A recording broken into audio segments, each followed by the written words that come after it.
From the Detroit Free Press, I'm Robin Chan with today's Voice Briefing. It's Friday, April 17th, 2026.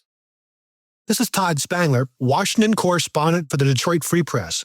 Midnight April 15th wasn't just the deadline for your taxes. It was also the deadline for political campaigns to report to the Federal Election Commission how much they'd raised in the first 3 months of 2026. And it was a very good report indeed from Mallory McMorrow, the Democratic state senator from Royal Oak who wants to be Michigan's next U.S. senator.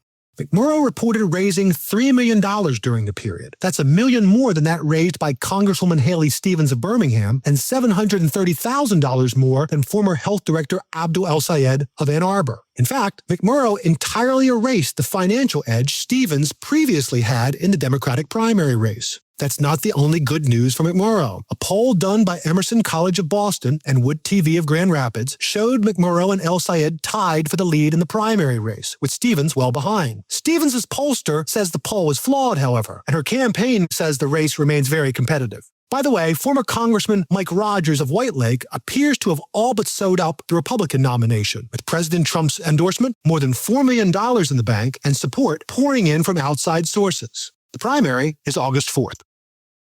I'm Sue Selasky, Detroit Free Press food and restaurant writer. When the Detroit Pistons begin their postseason playoffs at 6:30 p.m. Sunday, April 19th, basketball fans are in for a treat at Little Caesars Arena with new food items like Korean corn dogs, seasoned fries, and items created by a local food influencer on the menu. Inspired by Detroit flavors, the new food items and other exclusive playoff merchandise was announced on Wednesday, April 15th, by the Detroit Pistons and Delaware North Sports Service, the arena's food and beverage partner. Guests can expect, the announcement said, elevated selections of limited-time food and beverage offerings across the arena. These items join other menu items from Mike's Pizza Bar, the Mixing Board, and other regular concessions. For the first time, Delaware North Sports Service said they teamed up with a local fan on food. Its chefs collaborated with a local food influencer known as Eric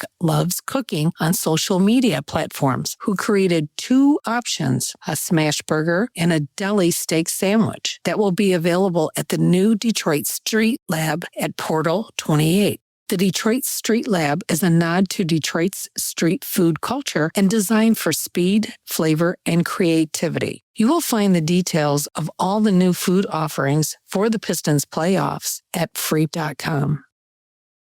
Hey there, everybody. This is Omari Sanko for the second Pistons beat writer for the Detroit Free Press. On this week's episode of our podcast, The Pistons Post, Bryce Simon and I gave a toast to their 61 season and looked ahead to the first round of the playoffs. Here's a quick snippet of our conversation.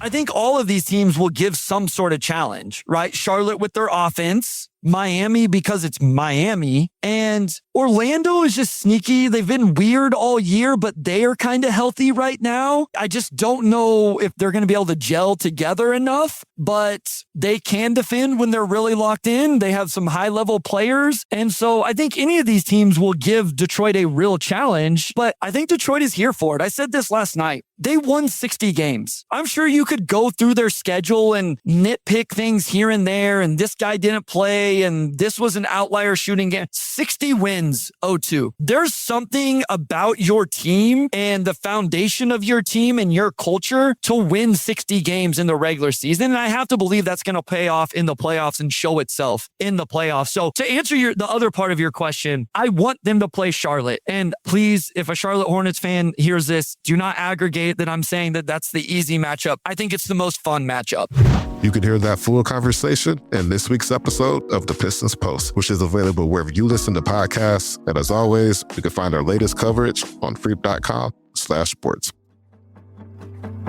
Find more from the Detroit Free Press on freep.com. That's FREEP.com. Thank you for listening. Have a great weekend, and you'll hear more from us Monday.